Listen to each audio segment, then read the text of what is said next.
평소 수영하기를 좋아하던 나는 네이버 지역 카페에 가입 신청을 하고 회원이 되었다. 이후 게시판에 자기소개도 남기고 다른 회원들 게시물에 댓글도 달며 그렇게 난생 처음 카페 활동을 하게 되었는데, 보름이 지난 후 우리 동네에서 번개 모임을 한다길래 나도 참석하게 되었다. 반갑습니다. 네, 안녕하세요. 이미 약속 장소에 먼저 와 있는 사람들 4~5명이 대화를 나누고 있었다. 나는 분위기 파악하면서 가끔씩 대화를 거들 뿐이었다.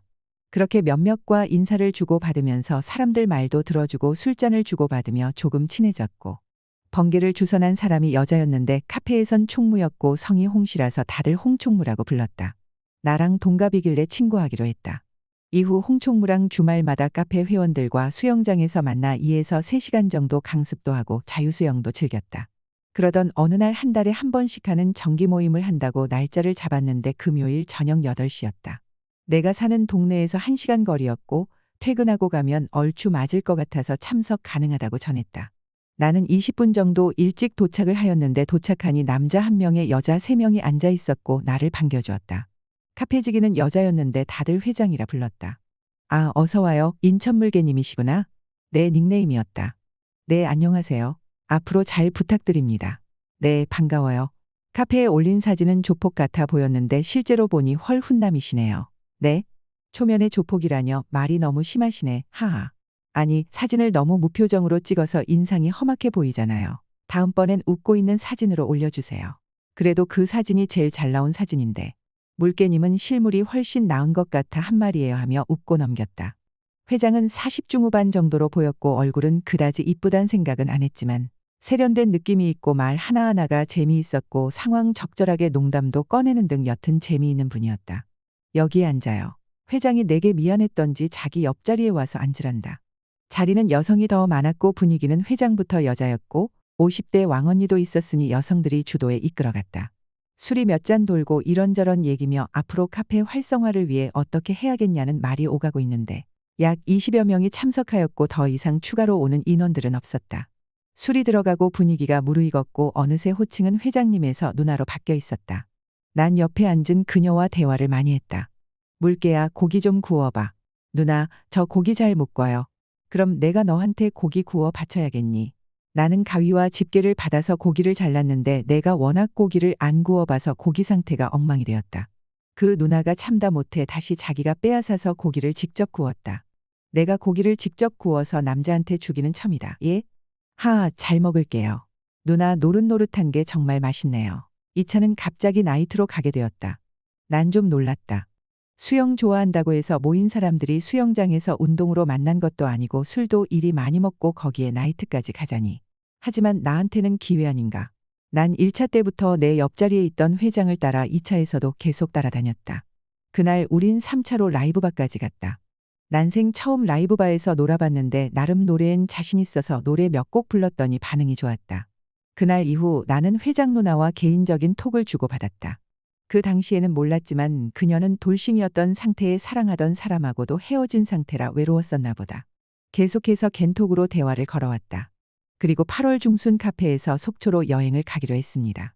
여자 6명과 남자 5명이 같이 가기로 했는데 그중에 결혼한 2명은 배우자랑 애들을 데리고 가기로 하고 다 같이 여행을 떠났습니다.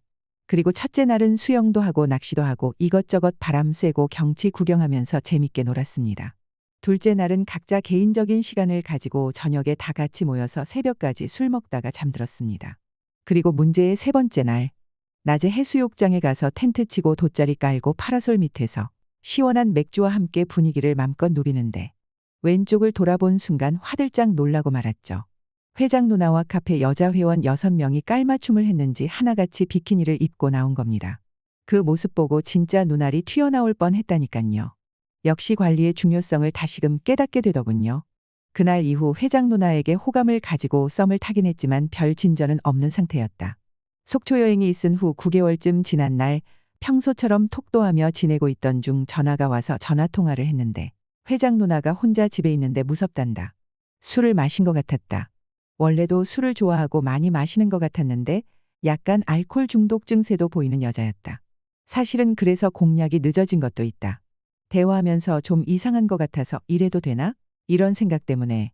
여튼 그날은 나도 심심했고 시간은 11시가 넘었고 내일 출근해야 하는 평일이었다. 어떡하지 생각하다가 우리 집으로 오라 했다. 혼자 자취를 하고 있었으니 딱이었다.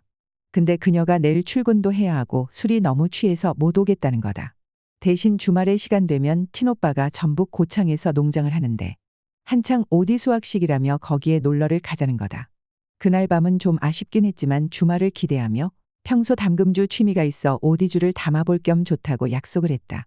아침에 출발해 오전 11시쯤에 농장에 도착을 하였는데 부모님께 물려받았다는 농장은 체험농장, 무농약, 유기농 복분자와 오디를 가공 판매까지 그 규모가 어마무시했다. 그녀의 이름은 혜진이었으며 나이는 50살이고 나와는 8년의 차이가 났다. 그녀 오빠분께 먼저 인사를 드리고 농장을 둘러보고 싶다며 구경을 한 뒤 간단히 점심 식사를 마치고 차 한잔하며 쉬다가 오후 2시쯤에 뽕밭으로 오디를 따러 나섰다. 아이고, 와 이리 덥노? 6월 초 날씨에도 오디를 따느라 분주하게 움직였더니 몸에서 땀이 난다. 그녀 역시 손바닥으로 부채질을 한다. 혜진 누나, 더운데 우리 좀 쉬었다 하자. 그녀가 주위에서 가장 커다란 뽕나무 밑에 자리를 잡고 앉는다. 나도 그녀에게 갔다. 허헛, 그녀는 몹시 더웠던지 입고 있던 바람막이를 벗어버리고 짧은 나시 하나만을 걸치고 있었다. 누나도 무지 더운가 보네? 나는 그녀 옆으로 다가가 앉아 생수병 뚜껑을 열고 그녀에게 먼저 한 모금 하라고 건넸다. 근데 목이 마르다며 생수 한 병을 벌컥벌컥 마시더니 입가로 물이 반 정도는 흘러내리는데 나 보란 듯이 말이다. 누나 지금 일부러 이러는 거야? 왜? 그래 보여. 그러고 웃는 그녀의 얼굴에 보조개가 무척 아름답다. 나는 순간적으로 지금이 아니면 그녀를 영영 놓칠 것 같다는 생각에 그녀에게 고백을 했다. 그녀는 벌써부터 예상을 하고 있었던지 말을 꺼내기 무섭게 오케이를 한다. 뽕나무 밑에서의 그날이 그녀의 의도였는지는 모르지만 나는 그녀의 남친이 되었고 그 이듬해 우리는 결혼을 할 수가 있었다.